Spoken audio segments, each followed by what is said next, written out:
তো আজকে এখানে বানিয়ে নিচ্ছি হচ্ছে নিরামিষ ছোলার ডাল। এখানে দেখো মশলা রেডি করা হয়ে গেছে, কাঁচা লঙ্কা, টমেটো কুচি আর আদা কুচি। আর এখানে একটু কিশমিশ ভিজিয়ে নিয়েছি। এখানে আছে নারকেল কুচি একটু সামান্য, আর সামান্য আছে নারকেল কোড়া। তো তোমরা সবাই তো ছোলার ডাল করতে সবাই জানো, সবাই পারো, কিন্তু তাও আমি একবার দেখিয়ে দিলাম।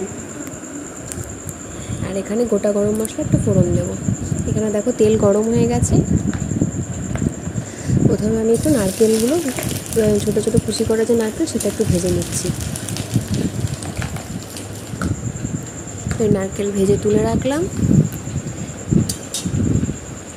এরপরে তেলের মধ্যে গোটা গরম মশলাটা ফোড়ন দিয়ে দিলাম।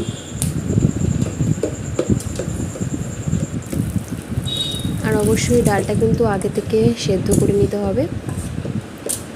প্রেসারে 2 সিটি দিলেই ডাল একদম সেদ্ধ হয়ে যাবে। আর এখানে দেখো মশলাটা দিয়ে দিলাম টমেটো, আদা কোড়ানো আর হচ্ছে কাঁচা লঙ্কা কুচি।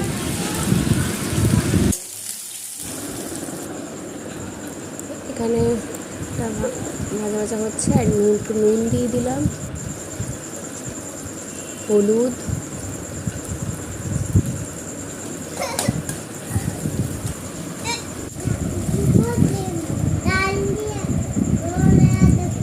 আর এখানে একটু দিয়ে দিলাম জিরের গুঁড়ো, আর দেবো হচ্ছে একটু ধনের গুঁড়ো।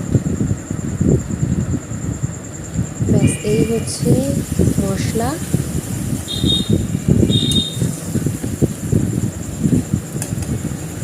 এবার একটু নাড়াচাড়া করে সেদ্ধ করা ডালটা দিয়ে দেবো। তার আগে দিয়ে দিলাম একটুখানি কিশমিশটা। এই যে দেখো ডাল সেদ্ধ হয়ে গেছে, এবার এটা দিয়ে দিচ্ছি।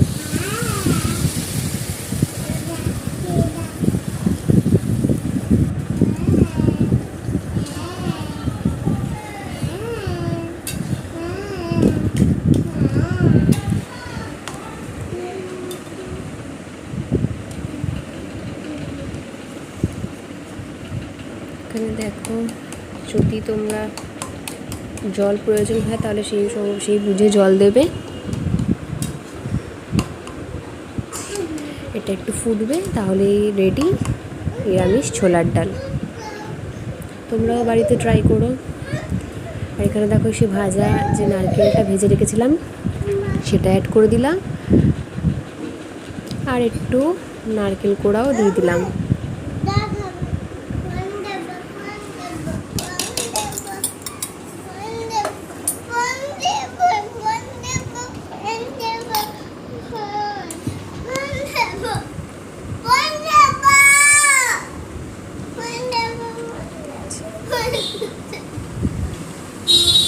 আর এখানে দেখো একটু সামান্য চিনি অ্যাড করলাম। অনেকে নিরামিষ একটু মানে ছোলার ডাল একটু মিষ্টি মিষ্টি পছন্দ করে, তো তোমরা যেরকম পছন্দ করো সেই হিসেবে চিনিটা অ্যাড করো। তো এটা পুরো রেডি।